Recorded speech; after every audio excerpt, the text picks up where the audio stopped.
বেফাঁস মন্তব্য করে সমালোচনার মুখে আবারও চাপে রাজ্যের শাসক দল। এদিন ভাঙড়ের মাটিতে নওশাদকে পুঁতে দেওয়ার হুমকি দেওয়া হয় আর বলা হয় নির্বাচনে ডায়মন্ড হারবারে দাঁড়ালে মানুষ জুতোর মালা পরাবে নওশাদকে। আর এরপরেই শুরু হয়ে গিয়েছে সমালোচনা। এই মন্তব্য করে চাপে পড়লেন তৃণমূল নেতা আরাবুল ইসলাম। ভাঙড় থেকে আইএসএফকে উৎখাত করার, ভাঙড়ের মাটিতে নওশাদকে পুঁতে দেওয়ার হুমকি এবং নির্বাচনে ডায়মন্ড হারবারে দাঁড়ালে মানুষ জুতোর মালা পরাবে নওশাদকে, এমন মন্তব্য করেন আরাবুল। তা নিয়ে এবার পাল্টা দিয়েছেন নওশাদ সিদ্দিকী। নওশাদ সিদ্দিকী তিনি বলছেন যে তাকে কে সায় দেয়, ন্যাশনাল হিউম্যান রাইটস ঘোষিত সার্টিফাইড ক্রিমিনাল কাকে কত চাকরি দিয়েছে সেই তালিকাও তৈরি হয়েছে। তিনি আরও বলছেন যে তার ছেলে অর্থাৎ আরাবুল ইসলামের ছেলের বয়সী রাজনীতিতে এথিক্স নিয়ে কথা বলা হয়। কি বলছেন তিনি শোনাবো।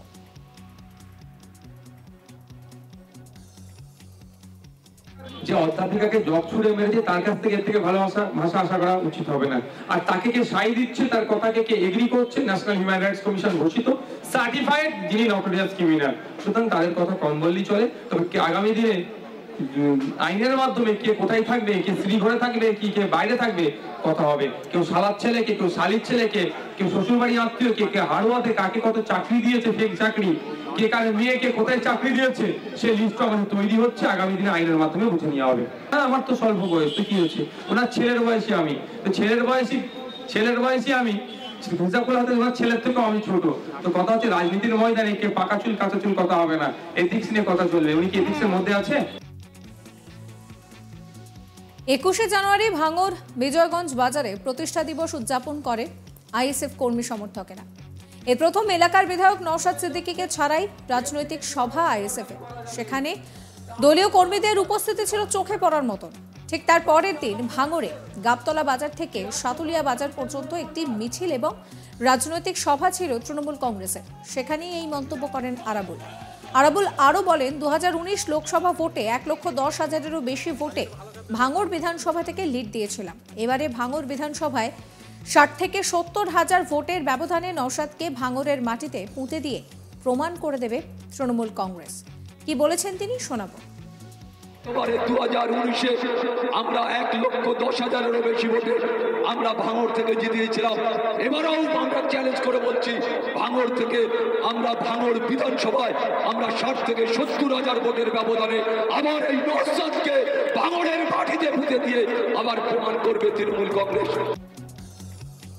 সেই প্রেক্ষিতে নওশাদ বলেন যে 2024-এ কালীঘাট কাঁপছে। অভিষেক ব্যানার্জির আশেপাশে যারা ঘোরে তারা এই শব্দগত আক্রমণের জন্য তাদেরকে লেলিয়ে দেওয়া হয়েছে। তিনি চ্যালেঞ্জ জানিয়ে দিয়ে বলেন যে সৎ সাহস থাকলে কেন্দ্রীয় বাহিনী দিয়ে নিরপেক্ষভাবে আবারও পঞ্চায়েত নির্বাচন করানো হোক, তাহলে বুঝতে পারবে ভাঙড়ে ওদের কোনো অস্তিত্ব নেই। মানুষ জুতোর মালা কাদের পরাবে তার সময়ই বলবে। এই ধরনের হুমকি বা মন্তব্য ওদের থেকেই আশা করা যায়। এরা তৃণমূলের স্ট্রাইকার। যে অধ্যাপককে জগ ছুঁড়ে মারে তাকে দেওয়া হয়েছে পঞ্চায়েত সমিতির সভাপতির পদ। তাদের থেকে আর কি বা আশা করা যেতে পারে। নওশাদ কি বলছেন শুনুন। উলিবেড়িয়া লোকসভা কেন্দ্রে আমরা প্রার্থী দেব, কারণ উলিবেড়িয়া মানুষের সাথে বিচারিত হয়েছে। উলিবেড়িয়া মানুষের চাওয়া পাওয়া অভাব অভিযোগের কথা পার্লামেন্টে গিয়ে পৌঁছায়নি। বিভিন্ন সময় যখন কেন্দ্র সরকার জনবিরোধী বিলগুলো নিয়ে এসেছেন, ভোটাভুটিতে অংশগ্রহণ করা তো দূরের, ডিবেটে অংশগ্রহণ করা তো দূরের কথা, ভোটাভুটিতে এই বিলের বিপক্ষে ভোট দেওয়া দরকার, তখন আমাদের উলিবেড়িয়ার এমপি অনুপস্থিত ছিলেন। তাদের নির্দেশে, খোঁজ নিয়ে দেখলে হয়তো মমতা ব্যানার্জির নির্দেশে অনুপস্থিত ছিল। সুতরাং আগামী দিনে আমরা এখানে প্রার্থী দিচ্ছি। আমরা জনগণের জনপ্রতিনিধিকে পার্লামেন্টে পাঠাবো। জনবিরোধী কোনো নীতি আসলে তার বিরোধিতা যেমন করবে, ভোটে অংশগ্রহণ যেমন করবে, বিরোধিতা করবে, ঠিক একইভাবে উলুবেড়িয়া এই লোকসভা কেন্দ্রের মানুষের যে চাওয়া পাওয়া অভাব অভিযোগ যেগুলো আছে সেগুলো নিয়েও তিনি সোচ্চার হবেন পার্লামেন্টের মধ্যে। শাসক এত হিংসা পরায়ণ হয়ে উঠেছে, আমাদের কর্মী সমর্থকরা সবাইকে আসতে পারছে না, হিংসা মারামারি মারছে, মিথ্যা কেস দিচ্ছে। আমি দায়িত্ব নিয়ে একটা কথা বলতে পারি যে 2024 নির্বাচন আসছে, আপনারা দেখতে পাবেন যে জায়গা থেকে আমরা ভোটে কন্টেস্ট করব, এমনও বুথ কেন্দ্র আপনারা দেখিয়ে দেব যেখানে আমাদের কোনো সময় আমাদের ঝান্ডা ওঠেনি, কিন্তু সাইলেন্ট ভোটার থাকার পরে সেই সমস্ত বুথগুলোতেও তৃণমূল এবং বিজেপিকে পরাস্ত করে প্রথমে আমরা থাকবো, বুথ ভিত্তিক আমরা সেখানেও জিতবো। এক কথায় সাইলেন্ট ভোটার এবারে আমাদের প্রচুর আছে, সাইলেন্ট ভোটারই কাজ করবে। ঠিক সুইপটা 2011 সালে যে ধরনের সাইলেন্ট ভোটার একটা সরকারকে পরিবর্তন করেছিল, 2024-এ সরকার পরিবর্তনের ইঙ্গিত 2024 দেবে, 2026-এ সরকার পরিবর্তন করবে। এই সাইলেন্ট ভোটাররা ওই হাসির খোরা খাওয়ার জন্য দেব না, জামানত জব্দ হয়ে যাবে ও কাজ আমরা করব না। যেখানে রীতিমতো লড়াই দিতে পারবো, আমাদের সংগঠন যেখানে শক্তিশালী আছে সেই সমস্ত জায়গাগুলোতে আমরা প্রার্থী দেবো। মন্দিরে গিয়ে ফিতে কাটা, মসজিদে মাজারে গিয়ে চাদর চড়ানোর মানে সম্প্রীতি নয়। আমাদের ডাকার দায়িত্ব, আমি মনে করি সম্প্রীতি ওটাই যেটা ভিন্ন ধর্মবর্ণের মানুষেরা যারা ধর্মের স্থানে যাচ্ছে, পুজো অর্চনা, নামাজ, রোজা যারা করছে, তাতে না কোনোভাবে সমস্যাকে অপশক্তি করতে পারে, সেটাকে রক্ষার প্রথমই কাজ আমি মনে করি। যারা মন্দির মসজিদে গিয়ে নামটা কি বাজারে গিয়ে চাদর চড়াচ্ছেন, তার থেকে বড় কাজ হচ্ছে এটাই যে এটাকে রক্ষা করা। এটাকে আমি মনে করি সম্প্রীতি। যে অধ্যাপিকাকে জগ ছুড়ে মেরেছে তার কাছ থেকে এর থেকে ভালো ভাষা আশা করা উচিত হবে না।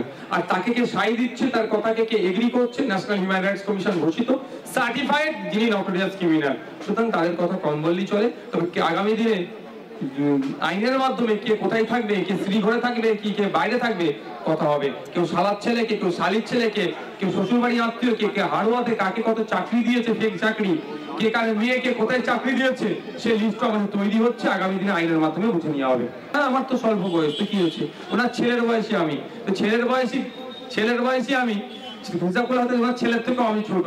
তো কথা হচ্ছে রাজনীতির ময়দানে কে পাকা চুল কাঁচা চুল কথা হবে না, এথিক্স নিয়ে কথা চলবে। উনি কি এথিক্স এর মধ্যে আছে? নাটকের রাজনীতি চলছে। রাম মন্দিরকে দেখিয়ে বিজেপি তার দোসরগুলো যারা আছেন, তার সহযোগী, তারা তাদের ভোটটাকে সুরক্ষিত করে রাখার চেষ্টা করছে। সংহতি মিছিলের নামে পাক সরকার মসজিদ প্রদক্ষিণ বা যেটা যা করছেন, যেখানে যা যাচ্ছেন, সবটা কি একটা সংখ্যক ভোট বেরিয়ে গেছে সেখানে আনার চেষ্টা হচ্ছে। এই নিয়ে আমার কলিগ বৈদ্যনাথ ঝাড় রিপোর্ট দেখাবো আপনাদের। 2024-এ কালীঘাট কাঁপছে, এমনই মন্তব্য করলেন হাওড়া আইএসএফের বিধায়ক নওশাদ সিদ্দিকী। ভাঙড় থেকে আইএসএফকে উৎখাত করা ও ভাঙড়ের মাটিতে নওশাদকে পুঁতে দেওয়ার হুমকি, এর পাশাপাশি নির্বাচনের ডায়মন্ড হারবার দাঁড়ালে মানুষ জুতোর মালা পরাবে নওশাদকে, এই মন্তব্যের অভিযোগ ভাঙড়ের তৃণমূল নেতা আরাবুল ইসলামের বিরুদ্ধে। এই প্রেক্ষিতে নওশাদ বলেন 2024-এ কালীঘাট কাঁপছে। অভিষেক ব্যানার্জির আশেপাশে যারা ঘোরেন তাদের এই শব্দ আক্রমণের জন্য লাগিয়ে দেওয়া হয়েছে। তিনি চ্যালেঞ্জ জানিয়ে বলেন যে এতটাই সাহস যদি থাকে তাহলে কেন্দ্রীয় বাহিনী দিয়ে নিরপেক্ষভাবে আবার পঞ্চায়েত নির্বাচন করানো হোক, তাহলেই বুঝতে পারবেন ভাঙড়ে আদলে তৃণমূলের কোনো অস্তিত্ব নেই। মানুষ জুতোর মালা কাদের পরাবে তা সময় বলবে। এই ধরনের হুমকি বা মন্তব্য ওদের আরাবুলকে ইঙ্গিত করে বলেন যে থেকেই আশা করা যায় এরা তৃণমূলের স্ট্রাইকার। যে অধ্যাপককে জগ ছুঁড়ে মারে তাকে দেয়া হয়েছে পঞ্চায়েত সমিতির সভাপতি পদ, তাদের থেকে আর কি আশা করা যায়। এর পাশাপাশি তিনি বলেন যে আরাবুল ইসলাম সৈকত মোল্লাকে জগ ছুঁড়ে মেরেছিলেন, তার কাছ থেকে আর এর থেকে ভালো ভাষা কি আশা করা যাবে। এর পাশাপাশি সময় আসলেই তিনি জানাতে পারবেন যে ভোটে কে কি ফল পাচ্ছে। সমস্ত খবরের আপডেটের জন্য সাবস্ক্রাইব করবেন আজ তাক বাংলার ইউটিউব চ্যানেলকে, ফলো করবেন আজ তাক বাংলার হোয়াটসঅ্যাপ চ্যানেলও।